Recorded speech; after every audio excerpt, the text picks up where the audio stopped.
ಪತ್ರಕರ್ತರಿಗೆ ಹೆಚ್ಚಿನ ಭದ್ರತೆ ಬೇಕಾಗಿದೆ. ಸರ್ಕಾರದ 4ನೇ ಅಂಗವಾಗಿ ರಿಟಿಕ್. ಪತ್ರಕರ್ತರಿಗೆ ಭದ್ರತೆ ಬೇಕಾಗಿದೆ. ಸರ್ಕಾರದ 4ನೇ ಅಂಗವಾಗಿ ಮಾಧ್ಯಮ ಹಾಗೂ ಪತ್ರಿಕಾ ರಂಗ ಕೆಲಸ ಮಾಡ್ತಾ ಇದೆ. ಹೆಸರಿಗಷ್ಟೇ ಹೇಳ್ಕೊಳ್ಳೋದಕ್ಕೆ ಮಾತ್ರ ಪತ್ರಕರ್ತರು, ಆದರೆ ಸರ್ಕಾರದ ಯೋಜನೆಗಳಲ್ಲಿ ಪತ್ರಕರ್ತರಿಗೆ ಯಾವುದೇ ಪ್ರಯೋಜನ ಇಲ್ಲ. ಯಾವುದೇ ಸರ್ಕಾರ ಬರಲಿ, ಪತ್ರಕರ್ತರಿಗೆ ಯಾವುದೇ ಭದ್ರತೆ ಒದಗಿಸುವಲ್ಲಿ ವಿಫಲವಾಗಿದೆ ಅಂತ ಬೇಸರವನ್ನ ಹೊರಹಾಕಿದ್ದಾರೆ ಪತ್ರಕರ್ತರು. ರಾಜ್ಯದಲ್ಲಿ ಯಾವುದೇ ಜಿಲ್ಲೆ, ಯಾವುದೇ ತಾಲೂಕು, ಸಣ್ಣ ಹಳ್ಳಿ ಆದರೂ, ಎಲ್ಲಿಯೇ ಯಾವುದೇ ಸಮಸ್ಯೆ ಆದರೂ ಮೊದಲು ಅದನ್ನು ಸಂಬಂಧಪಟ್ಟ ಇಲಾಖಾ ಅಧಿಕಾರಿಗಳಿಗೆ ಪತ್ರಿಕೆ ಹಾಗೂ ಮಾಧ್ಯಮಗಳ ಮುಖೇನ ಅವರಿಗೆ ಸುದ್ದಿಗಳನ್ನು ತಲುಪಿಸುವಂತ ಕೆಲಸ ಮಾಡ್ತೇವೆ. ಆದರೆ ಪತ್ರಕರ್ತರ ಸಮಸ್ಯೆಗೆ ಯಾರು ಸ್ಪಂದಿಸ್ತಾರೆ? ಪತ್ರಕರ್ತರು ಕೇಳಿದ ಯಾವುದೇ ಬೇಡಿಕೆಗಳು ಈವರೆಗೂ ಈಡೇರಿಲ್ಲ. ಯಾವ ಜಾಗದಲ್ಲಿ ಏನೇ ಸಮಸ್ಯೆ ಆದರೂ ಮೊದಲು ಅಲ್ಲಿ ಇರೋರೇ ಪತ್ರಕರ್ತರು. ಪತ್ರಕರ್ತರಿಗೆ ಆರೋಗ್ಯ ಏರುಪೇರು ಏನೇ ಸಮಸ್ಯೆ ಆದರೂ ಪತ್ರಕರ್ತರೇ ನೋಡ್ಕೊಳ್ತಿದ್ದೇವೆ. ಪತ್ರಕರ್ತರಿಂದ ಪತ್ರಕರ್ತರಿಗೆ ಅಲ್ಪ ಸ್ವಲ್ಪ ಹಣದ ಸಹಾಯವನ್ನು ಮಾಡ್ತಿದ್ದೇವೆ. ಯಾರಾದರೂ ಪತ್ರಕರ್ತರು ನಿಧನ ಹೊಂದಿದ್ರು ಅಥವಾ ಅನಾರೋಗ್ಯಕ್ಕೆ ಆಸ್ಪತ್ರೆ ಸೇರಿದ್ರು ಅವರ ಸಹಕಾರಕ್ಕೆ ಸರ್ಕಾರ ನಿಲ್ಲಬೇಕು. ಆದರೆ ಇಲ್ಲಿಯವರೆಗೂ ಸರ್ಕಾರ ಹೇಳಿದ ಒಂದು ಬಸ್ ಪಾಸ್ ಕೂಡ ಗ್ರಾಮೀಣ ಪತ್ರಕರ್ತರಿಗೆ ಸಿಗ್ತಾ ಇಲ್ಲ. ಇನ್ನು ಸರ್ಕಾರದ ಬೇರೆ ಸೌಲಭ್ಯಗಳು ಕನಸಿನ ಮಾತಾಗಿಯೇ ಉಳಿದಿದೆ. ಹೀಗಂತ ಕೊರಟಗೆರೆಯ ಪತ್ರಿಕಾ ಕಚೇರಿಯಲ್ಲಿ ಆಯೋಜನೆ ಮಾಡಲಾಗಿದ್ದ ಪತ್ರಕರ್ತ ಜಿಎಲ್ ಸುರೇಶ್ ಅವರ ನಿಧನದ ಸಂತಾಪ ಸಭೆಯಲ್ಲಿ ಅವರ ಕುಟುಂಬಕ್ಕೆ ಜಿಲ್ಲಾ ಸಂಘ ಹಾಗೂ ತಾಲೂಕು ಸಂಘದ ವತಿಯಿಂದ ಧನ ಸಹಾಯವನ್ನ ಮಾಡಿ ಸರ್ಕಾರದ ವಿರುದ್ಧ ಬೇಸರವನ್ನು ವ್ಯಕ್ತಪಡಿಸಿದರು ಜಿಲ್ಲಾಧ್ಯಕ್ಷ ಚಿನಿ ಪುರುಷೋತ್ತಮ್. ಇನ್ನಾದರೂ ಸರ್ಕಾರ ಪತ್ರಕರ್ತರ ಬೆನ್ನಿಗೆ ನಿಂತು ಸಹಕಾರ ನೀಡುತ್ತಾ ಎಂಬುದನ್ನು ಕಾದು ನೋಡಬೇಕಿದೆ.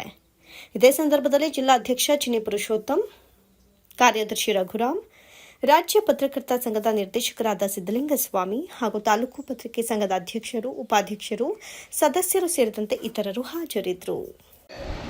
ಸಂಜೆ ಮಲಿಕೊಳ್ಳೋವರೆಗೂ, ರಾತ್ರಿ ಮಲಿಕೊಳ್ಳೋವರೆಗೂ ನಾವು ಒತ್ತಡದಲ್ಲೇ ಬರ್ತೀವಿ. ನಾವು ಯಾರು ಮೆಡ್ತಿದ್ದೀವಿ ಮಾತು ನಮ್ಮ ಮನೆಯವ್ರ ಮಾತು ಯಾರು ಕೇಳೋದು, ಸತ್ಯ ನಾವು ಯಾರು ಕೇಳೋದು. ಯಾಕಂತಂದ್ರೆ ನಮ್ಮದೇ ಆದಂಥ ಅಂಥ ಗುಣ ಇರೋರೇ ಪತ್ರಿಕೋದ್ಯಮಕ್ಕೆ ಬರೋದು. ಅಂಥ ಗುಣ ಇರೋರೇ, ರೆಬಲ್ ಆಗಿರೋಂಥ ಗುಣ ಇರೋರೇ ಪತ್ರಿಕೋದ್ಯಮಕ್ಕೆ ಬರ್ತಾರೆ. ಯಾಕಂದ್ರೆ ನಮ್ಮ ಜೊತೆ ನಮ್ಮ ಕುಟುಂಬ ಇದೆ ಅನ್ನೋದು ನಾವು ಮಾಡ್ಬಿಟ್ಟಿರ್ತೀವಿ. ಬರೀ ನಮ್ಮ ಪುರುಷೋತ್ತಮ ಅವರು ತಾಲೂಕಾಧ್ಯಕ್ಷರು ಮಾತಾಡ್ಬೇಕಾದ್ರೆ ಅವ್ರು ಹೇಳ್ತಿರೋದೆಲ್ಲ ಸತ್ಯನೇ. ನಾನು ಜಿಲ್ಲಾ ಪ್ರಧಾನ ಕಾರ್ಯದರ್ಶಿಯಾಗಿ ಈಗ 2 ವರ್ಷ ಆಯಿತು. ಇಡೀ ಜಿಲ್ಲೆಯಲ್ಲಿ ಎಲ್ಲ ತಾಲೂಕಲ್ಲೂ ಪತ್ರಕರ್ತರು ಅವರ ಬಾಂಧವ್ಯ ನನಗೆ ತುಂಬ ಜಾಸ್ತಿ ಆಗಿದೆ. ಅದು ಡೈರೆಕ್ಟ್ ಇದ್ವಿ ಅಷ್ಟು ಗೊತ್ತಾಗ್ತಾ ಇರಲಿಲ್ಲ. ಇವಾಗ ಕಾರ್ಯದರ್ಶಿ ಆಗಿರೋದ್ರಿಂದ ಪತ್ರಕರ್ತರ ಒಳಗಡೆ ಜಾಸ್ತಿ ಆಗಿದೆ. ಅವರ ಕಷ್ಟ ನಷ್ಟಗಳು, ಅವ್ರ ನೋವುಗಳು ತುಂಬ ಚೆನ್ನಾಗಿದೆ. ಏನೋ ಒಳ್ಳೆ ಬಟ್ಟೆ ಹಾಕೋತೀವಿ, ಅಂಬು ಬಿಂಗುಗಳನ್ನ ನಾವು ತೋರಿಸ್ತೀವಿ. ನಮ್ಮ ಮನೆ ಒಳಗಡೆ ನಮ್ಮ ಕೆಂಡ ಬಟ್ಟೆ ಒಳಗಡೆ ಎಲ್ಲ ಚಡ್ಡಿ ಜೋಬಲೆಲ್ಲ ಬಿಸಿಯಾಗಿ ಸುಟ್ಟೋಗ್ತಾ ಇರುತ್ತೆ. ಹೊರಗಡೆ ಮಾತ್ರ ನಾವು ಅದೇ ಅಂಬು ಬಿಂಗುಗಳನ್ನ ತೋರಿಸ್ಕೊಂಡು ಹೋಗ್ತಾ ಇದ್ದೀವಿ. ನಾನು ಇಲ್ಲೆಲ್ಲ ಪತ್ರಕರ್ತರಿಗೆ ಒಂದು ಕಿವಿ ಮಾತನ್ನ ಹೇಳೋದಕ್ಕೆ ಇಷ್ಟಪಡ್ತೀನಿ. ನಮ್ಮ ಕೆಲಸದ ಜೊತೆ ಮೊದಲನೇದಾಗಿ ನೀವು ಎಷ್ಟೇ ಒತ್ತಡಗಳು ಇದ್ರೂ ಕೂಡ ನೀವು ಆರೋಗ್ಯದ ಬಗ್ಗೆ ಗಮನ ಕೊಡಿ. ಹೆಂಡತಿ ಮಾತನ್ನ ಸ್ವಲ್ಪ ಕೇಳಿ, ತಂದೆ ತಾಯಿಗಳ ಮಾತನ್ನ ಸ್ವಲ್ಪ ಕೇಳಿ. ಯಾಕಂತಂದ್ರೆ ತಂದೆ ತಾಯಿಗಳು ನಮಗೋಸ್ಕರನೇ ಇರ್ತಾರೆ. ನಮ್ಮ ಏಳಿಗೆಗೆ, ನಮ್ಮ ಬಾಳಿಗೆನೇ ಅವ್ರು ಇಷ್ಟಪಡ್ತಾರೆ, ನಮ್ಮ ಏಳಿಗೆನೇ ಇಷ್ಟಪಡ್ತಾರೆ. ನಾವು ಅವ್ರ ಮಾತೇ ಕೇಳಿಲ್ಲ ಅಂತಂದ್ರೆ ನಾವು ಇನ್ಯಾರ ಮಾತು ಕೇಳಬೇಕಾಗುತ್ತೆ. ಮತ್ತೆ ಸಾಯ ತನಕ ಹೆಂಡತಿ ಜೊತೆಲಿ ಇರ್ತಾರೆ, ಹೆಂಡತಿ ಮಾತನ್ನು ಕೇಳಬೇಕಾಗುತ್ತೆ. ಅದೊಂದು ಮಾತು ಹೇಳ್ತಾ, ಈ ಹೆಲ್ತ್ ಇನ್ಶೂರೆನ್ಸ್ ಬಗ್ಗೆ ನೋಡಿ, ನಾವೆಲ್ಲ ಅವಸರದಲ್ಲಿ ಇರ್ತೀವಿ. ನಮ್ಮ ಜಿಲ್ಲಾ ಕಾರ್ಯದರ್ಶಿಯಾದಂಥ ರಂಗಮೇನವರೇ, ನಮ್ಮ ಜಿಲ್ಲಾ ನಿರ್ದೇಶಕರಾದ ಕೊರಟಗೆರೆ ಯಶಸ್ವಿ ಪದ್ಮನಾಭ ಅವರೇ, ಕೊರಟಗೆರೆ ಮೂರ್ತಿ ಅವರೇ, ಪರಮೇಶ್ವರ್ ಅವರೇ, ಮತ್ತು ಎಲ್ಲರ ಪರವಾಗಿ ಶಾಂತಿನ ಕೊಡಿ. ಅವ್ರ ಕುಟುಂಬದವರಿಗೆ ಒಂದು ದುಃಖ ಭರಿಸುವ ಶಕ್ತಿಯನ್ನು ಭಗವಂತ ನೀಡಿ ಅಂತೇಳಿ ನಾನು ಮೊದಲನೇದಾಗಿ ಕೇಳ್ಕೊಳ್ತಾ, ಅತ್ಯಂತ ನೋವಿನಲ್ಲಿ ನಮಗೂ ಮೊನ್ನೆ ಭಾಳ ನೋವಾಯಿತು. ನಮ್ಮ ಒಡನಾಡಿಯಾಗಿತ್ತು ಅಂಥ ವ್ಯಕ್ತಿಯಿಂದ ನಿಜವಾಗ್ಲೂ ಈ ವಯಸ್ಸಿನಲ್ಲಿ ನಮ್ಮ ಜೊತೆ ಇದ್ದಿದ್ದು ಭಾಳ ಸಂಗತಿ. ಚಿಕ್ಕ ಮಕ್ಕಳು ತುಂಬ ಅವೆಲ್ಲ ನೋಡ್ತಾ ಇದ್ದರೆ ಭಾಳ ಬೇಸರ ಆಗಿದೆ. ಯಾಕಪ್ಪ ಇಷ್ಟು ಬೇಗ ಅಂತ ನಮ್ಮೆಲ್ಲ ಕಲ್ತಿರೋದು. ಏಕೆಂದರೆ ವೃತ್ತಿ ಬದುಕಿನ ಜೊತೆಗೆ ನಮ್ಮ ಆರೋಗ್ಯದ ಕಡೆಯೂ ಕೂಡ ನಾವು ಗಮನ ಕೊಡಬೇಕಾಗ್ತದೆ. ಏನೇ ಒತ್ತಡಗಳಿದ್ದರೂ ಕೂಡ ನಮ್ಮ ಆರೋಗ್ಯದ ಹೆಚ್ಚಿನ ಗಮನವನ್ನು ಪ್ರಿಫರೆನ್ಸ್ ವೃತ್ತಿ ನಿರಂತರವಾಗಿ ಇದ್ದೇ ಇರುತ್ತೆ. ನಾವು ಚೆನ್ನಾಗಿದ್ದರೆ ವೃತ್ತಿ ಮಾಡ್ಬೋದು. ನಮ್ಮ ಆರೋಗ್ಯನೇ ಕೆಟ್ಟೋಯ್ತು ಅಂದರೆ ನಾವು ಎಲ್ಲಿಂದ ಮಾಡ್ತಿರ್ತೀವಿ. ಹಾಗಾಗಿ ಮೊದಲು ಈ ಕಡೆ ಆರೋಗ್ಯದ ಕಡೆ ಪ್ರಾಧಾನ್ಯತೆಯನ್ನು ಕೊಡಿ. ಆದರೂ ಕೂಡ ವಿಚಾರ ಹೇಳಬೇಕಾಗ್ತದೆ.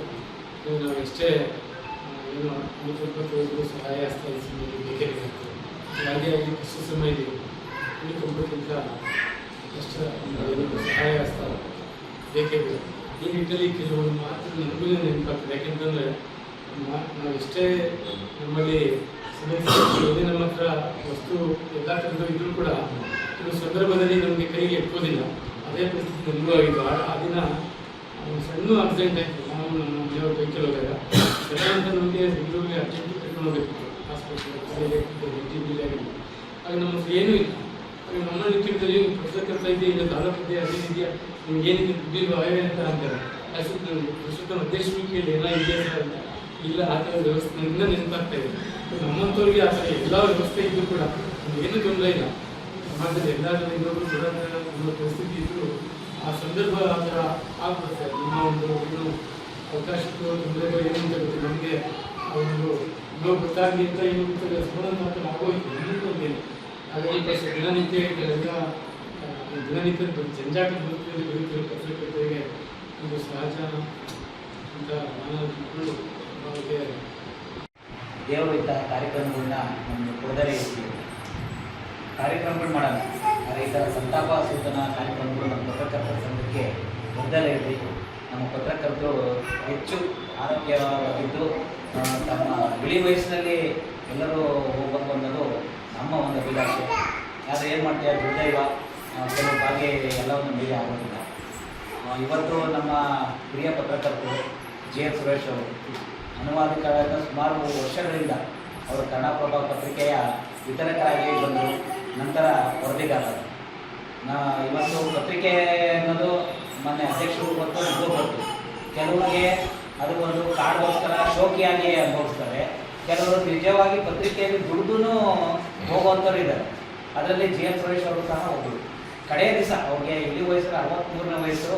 ಅತಿಯಾದ ಮಳೆ, ಅತಿಯಾದ ಚಳಿಯಲ್ಲೂ ಸಹ ಅವರು ಜರ್ಕಿಟ್ ಕಟ್ಕೊಂಡು ಇವತ್ತು ಪೇಪರ್ ಹಾಕಿ ಬೆಳಗ್ಗೆ ಎದ್ದು ಸುದ್ದಿಗೂ ಅಷ್ಟೇ ಯಾರೆಲ್ಲ ಅಂದರೆ ಅವ್ರ ಸುದ್ದಿಗೆ ನಮಗೆ ಫೋನ್ ಮಾಡೋರು, ಹಾಕೋ ಏನಿಲ್ಲ ಇತ್ತು ಅದೇನಿರೋಲ್ಲ ಇದೇನಿಲ್ಲ ಅಂತ. ನಿಜವಾದ ಪತ್ರಕರ್ತ, ನಿಜವಾದ ಹೇಳ್ತಂದರೆ ಪತ್ರಕರ್ತರ ನಿಜವಾದ ಕಾರ್ಯನಿರತ ಪತ್ರಕರ್ತನಿಗೆ ಶ್ರದ್ಧಾಂಜಲಿ ಸಲ್ಲಿಸಿರೋದು ನಮ್ಮೆಲ್ಲರಿಗೂ ಹೆಮ್ಮೆ. ಅವ್ರು ಮೊನ್ನೆ ಸಮೇತ ಅವರು ಮರಣ ಹೊಂದಿದ್ದು 3 ದಿವಸ ಮುಂಚೆನೂ ಸಹ ಅಲ್ಲಿ ನಿಕಟವಾಗಿ ಪತ್ರಿಕೆ ಹಾಕಿದ್ರು. ಅಲ್ಲಿವರೆಗೂ ಅವ್ರು ಪತ್ರಿಕೆ ಹಾಕಿ ಅಲ್ಲಿವರೆಗೂ ಸುದ್ದಿ ಮಾಡಿದ್ದಾರೆ. ಅಂತಹ ಒಬ್ಬ ಪ್ರಾಮಾಣಿಕ ಪತ್ರಕರ್ತರು ವಿರಳ ನಮ್ಮಲ್ಲಿ. ನಿಜವಾಗಿ ಇವತ್ತು ಪತ್ರಿಕೆಯನ್ನು